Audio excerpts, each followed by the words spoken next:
हर हर महादेव। सोमवार व्रत कथा। व्रत महात्म्य। पूजन विधि। सोमवार व्रत कथा। सोमवार का व्रत चंद्रदेव और भगवान भोलेनाथ की अर्चना पूजा के हेतु किया जाता है। इस व्रत को श्रद्धापूर्वक करने से मानसिक क्लेशों से छुटकारा मिलता है एवं सभी मनोकामनाएं पूर्ण होती हैं। यदि श्रावण मास के महीने में मानसिक रूप से मन से भगवान भोले शंकर का सोमनाथ का व्रत किया जाता है तो वह अत्यधिक फलदायक देने वाला होता है। वैसे यह व्रत चैत, श्रावण और कार्तिक मास में भी किया जाता है। इस व्रत में सोमवार के दिन उपवास रखकर भगवान शंकर, माँ पार्वती की पूजा अर्चना करनी चाहिए तथा दिन में एक बार भोजन करना चाहिए। सोमवार का व्रत रखने से स्त्रियों को पुत्र पति का सुख प्राप्त होता है। इसका पूजन विधि इस प्रकार से है। भगवान शंकर की पूजा का श्रेष्ठ समय प्रातः काल माना जाता है। अतः सोमवार के दिन प्रातः काल ब्रह्म मुहूर्त में उठकर नित्य कर्म से निवृत्त हो स्नान कर पूजन हेतु ध्यान कर भस्म धारण करते हुए दिशा के आसन पर बैठे पूर्व अथवा उत्तर दिशा की ओर मुख करके चौकी पर नया सफेद कपड़ा बिछाए। इस प्रकार से जो है ताबे पर खुदवा करके सोम सोमाय नमः मंत्र का जाप भी करें। भगवान शिव शंकर की मूर्ति प्रतिमा पर तथा शिवलिंग की स्थापना करें। बिल्व पत्र, पुष्प, अक्षत, जल एवं दक्षिणा इत्यादि जो है सामग्री अपने निकट रखें। इस प्रकार से भगवान शिव शंकर की पूजा करनी चाहिए और किताब भी पढ़नी चाहिए। व्रत कथा पूर्ण करने के उपरांत भगवान शिव को भोग लगा करके तुलसी के पौधे में अर्घ दें एवं एक दिन में एक समय ही भोजन करें। सोमवार व्रत कथा की विधि इस प्रकार से है। भगवान भोले शंकर अत्यंत ही इस कथा से प्रसन्न हो जाते हैं। एक नगर में बहुत धनवान साहूकार रहता था। उसके घर में धन की कोई कमी नहीं थी, परंतु वह जो है बहुत ही दुखी था क्योंकि उसकी कोई पुत्री नहीं थी। वह उसी चिंता में दिन रात दुखी रहता था। पुत्र की कामना के लिए वह प्रत्येक सोमवार जो है शिव जी का व्रत किया करता था और पूजन भी किया करता था तथा सायंकाल मंदिर में जाकर शिव जी के सामने दीपक जलाया करता था। उसके इस भक्ति भाव को देखकर एक समय माता पार्वती जी ने शिव जी महाराज से कहा, महाराज यह साहूकार आपका अनन्य भक्त है, सदैव आपका व्रत और पूजन बड़ी श्रद्धा से करता है, आपको इसकी मनोकामना पूर्ण करनी चाहिए। शिव जी ने कहा, हे पार्वती यह संसार कर्म क्षेत्र है। किसान खेत में जैसा बीज बोता है वैसा ही फसल काटता है, उसी तरह मनुष्य इस संसार में जैसा कर्म करता है वैसा ही फल भोगता है। माता पार्वती ने अत्यंत आग्रह से निवेदन से कहा, महाराज यह आपका जन्म अनंत भक्त है, जन्मांतर है, क्या बात है।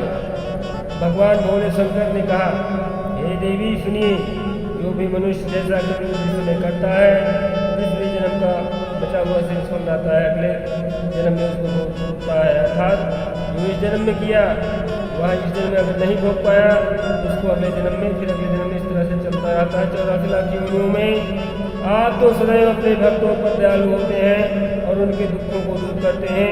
यदि आप ऐसा नहीं करेंगे तो मनुष्य आपका पूजन तथा व्रत क्यों करेंगे।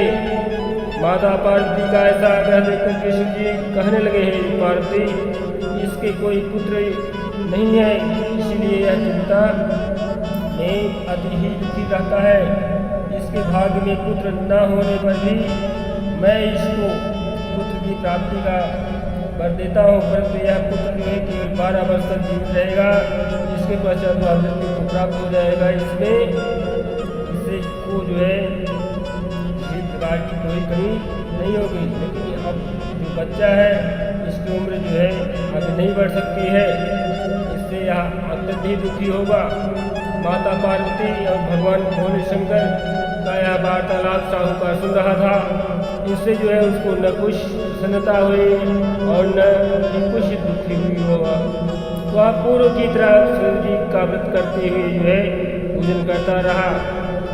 कुछ समय के बाद साहूकार की स्त्री गर्भवती हुई और 10वें महीने उसे गर्भ से एक सुंदर पुत्र की प्राप्ति हुई। साहूकार के घर में बहुत ही खुशी मनाई गई, परंतु साहूकार तो यह जानता था कि उसकी केवल 12 साल की ही उम्र है, इसलिए उसे अत्यधिक प्रसन्नता प्रकट नहीं किया, अर्थात उसे कोई अतिरिक्त जो है खुशियाँ नहीं प्राप्त हुई, क्योंकि यह भेद वह स्वयं ही जानता था, वह किसी को बताता भी नहीं था।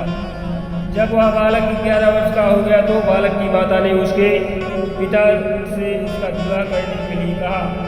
साहूकार ने कहा, अभी मैं इसका विवाह नहीं करूँगा, मैं अपने पुत्र को काशी पढ़ने के लिए भेजूँगा। साहूकार ने बालक के मामा को बुलाकर उसको बहुत सा धन दे करके कहा, तुम इस बालक को काशी पढ़ने के लिए ले जाओ और रास्ते में इस स्थान पर भी जहाँ भी यज्ञ प्रयोजन हो रहा हो ब्राह्मणों को भोजन कराओ और दान को दक्षिणा देते हुए जाते रहिए। दोनों मामा और भांजे ये भी करते रहे, तो ब्राह्मणों को भोजन कराते रहे, दक्षिणा देते रहे और काशी की तरफ आगे बढ़ते रहे। तो जाते जाते उन्हें रास्ते में एक शहर दिखाई पड़ा। उस शहर में राजा की कन्या का विवाह था, परंतु जो राजकुमार विवाह कराने के लिए आया था वह एक आंख से काना था, एक आंख से काना था। उसके पिता राजा को इस बात की बड़ी चिंता थी कि कहीं वह राजकुमार को देख करके राजकुमारी के सामने से भारत कहीं वापस न हो जाए, इस प्रकार से अड़चन न पैदा हो जाए। तब उसने इस प्रकार से उपाय लगाया। जब उसने अति सुंदर सेठ की लड़के से घर का काम चलाया जाए तो बहुत ही अच्छा होगा, ऐसा मन विचार में राजकुमार के पिता ने उस लड़के और मामा से बात की। वह राजी हो गए। फिर उस साहूकार के लड़के को वर्ग के कपड़े पहनाकर तथा घोड़े पर बैठा करके कन्या के द्वार पर ले गए। सभी कार्य प्रसन्नता से पूर्ण हो गया। राजकुमार के पिता ने सोचा कि यदि विवाह कार्य भी इसी लड़के से करा लिया जाए तो क्या बुराई है। ऐसा विचार कर लड़के के मामा से कहा, यदि आप फेरों और कन्यादान के काम भी करा देते तो बड़ा अच्छा रहता, आपकी बड़ी कृपा होगी, मैं इसके बदले आपको बहुत सारा धन दूंगा। दोनों ही ने इसे हर्षपूर्वक बुद्धिमन से स्वीकार कर लिया। विवाह कार्य भी बहुत अच्छे तरह संपन्न हो गया। सेठ का पुत्र जिस समय जाने लगा तो उसने राजकुमारी की चुंदरी में और उसके पल्लू में कुछ लिख करके दे दिया, अर्थात क्या लिख दिया कि मेरा विवाह तुम्हारे साथ हुआ है और जिसका विवाह तुम्हारे साथ नहीं हुआ उसी के साथ तुम्हारी विदाई हो गई, अर्थात तेरा विवाह मेरे साथ हुआ है, उस राजकुमार ने लिखा। परंतु जिस राजकुमार के साथ तुम जाओगी वह एक आंख का काना है। तो इसमें एक लाइन कहावत होती है कि काशी को पढ़ने जा रहा हूँ, एक आंख के काना तो बरखड़ा हो जाना, ये भी कहावत है। सेठ के लड़के के जाने के पश्चात राजकुमारी ने जब अपनी चुंदड़ी पर ऐसा लिखा हुआ पाया तो उसने काने राजकुमार के साथ जाने से मना कर दिया। उसने अपने माता पिता को सारी बात बता दी और कही कि यह मेरा पति नहीं है, मेरा विवाह इसके साथ नहीं हुआ है, जिसके साथ मेरा विवाह हुआ है वह तो काशी पढ़ने गया है। राजकुमारी के माता पिता ने अपनी कन्या को विदा नहीं किया और बारात वापस चली गई। उधर सेठ का लड़का और उसका मामा काशी पहुँच गए। वहाँ जाकर के उन्होंने यज्ञ कराया और लड़के के ने पढ़ना शुरू कर दिया। जिस दिन लड़के की आयु 12 साल की हुई उस दिन उन्होंने यज्ञ रखा था। लड़के ने अपने मामा से कहा, मामा जी आज मेरी तबीयत बहुत कुछ ठीक नहीं है। मामा ने कहा अंदर जाकर के सो जाओ बच्चा। लड़का अंदर जाकर के सो गया और थोड़ी देर में उसके प्राण निकल गए। जब उसके मामा ने आकर देखा कि उसका भांजा जो है टूट पड़ा है तो उसको बड़ी दुख हुआ। उसने सोचा कि अगर मैं कभी रोना पीटना शुरू कर दूँगा और हल्ला गुल्ला मचाना शुरू कर दूँगा तो यज्ञ का कार्य अधूरा रह जाएगा, सब लोग बिना भोजन करके भाग जाएंगे। अतः उसने जल्दी से यज्ञ का कार्य समाप्त कर ब्राह्मणों के जाने के बाद रोना पीटना शुरू कर दिया। संजोग बस उसी समय शिव पार्वती उधर से आ रहे थे। उन्होंने जब देखा कि जोर जोर से रोने की आवाज़ सुनी तो पार्वती ने कहा, महाराज कोई दुखिया रो रहा है, इसके कष्ट दूर कीजिए। जब शिव पार्वती वहाँ पहुँचे तो उन्होंने पाया कि वहाँ एक लड़का पड़ा था।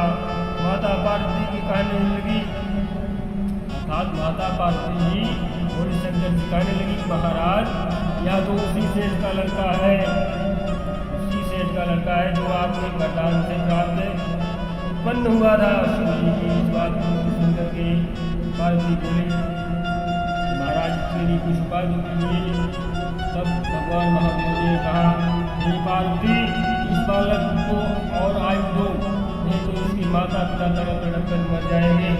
माता पार्वती के बार बार आग्रह करने पर शिव जी ने उसको जीवन का वरदान दिया। शिव जी की कृपा से वह लड़का जीवित हो गया। शिव जी और पार्वती कैलाश पर्वत को चल दिए। शिक्षा पूर्ण होने पर वह लड़का और उसका मामा शिव कार्य करते, ब्राह्मणों को भोजन कराते तथा दक्षिणा देते अपने घर की ओर चल पड़े। रास्ते में उसी जो है शहर में आया हुआ देख करके वहाँ के लड़का वहाँ की राजकुमारी से जुड़ा हुआ था। वहाँ आकर उन्होंने यज्ञ आरंभ कर दिया। इस लड़के के वहाँ के राजा ने उसको पहचान लिया और महल में ले जाकर के उसकी बहुत आवभगत सत्कार किया। बहुत प्रकार के दास दासियों से आदरपूर्वक अपनी राजकुमारी और जवाई को विदा कर दिया। इस प्रकार से जब वह अपने शहर के निकट आए तो मामा ने कहा कि मैं पहले तुम्हारे घर जाकर तुम्हारे माता पिता को खबर देता हूँ, तब जो है चला जाएगा। जब हम इस लड़के का मामा घर पहुँचा, जब इस लड़के का मामा घर पहुँचा तब वहाँ जो है वो देखता है कि लड़के के माता पिता घर की छत पर बैठे हैं। उन्होंने यह प्रण रखा था कि मेरा पुत्र कुशल खबर नहीं लौट कर आता है, हम इससे कूदकर नीचे जान दे देंगे और अपने प्राण त्याग देंगे। उस लड़के के मामा ने आकर के जब यह समाचार दिया कि आपका पुत्र आ गया है, तब उनको विश्वास नहीं हुआ। तब उसके मामा ने सुखपूर्वक कहा कि आपका पुत्र अपनी पत्नी तथा बहुत सारा धन के साथ आया हुआ है। सेठ प्रसन्न हो गया और मगन हो गया। सेठ स्थानीय आनंदपूर्वक नीचे आए। बाहर आकर के उन्होंने अपने पुत्र तथा उसकी पत्नी का भरपूर स्वागत किया। सभी बड़ी प्रसन्नता के साथ रहने लगे। जो कोई सोमवार के व्रत धारण करता है अथवा इस व्रत को पढ़ता है या सुनता है, उसके सब दुख दूर होकर के उसकी समस्त मनोकामनाओं पूर्ण करते हैं तथा इस लोक से नाना प्रकार के सुख होकर अंत में सदा शिव की शरण में जाता है। भगवान शिव पार्वती उसके ऊपर बड़ी कृपा करते हैं। हर हर महादेव।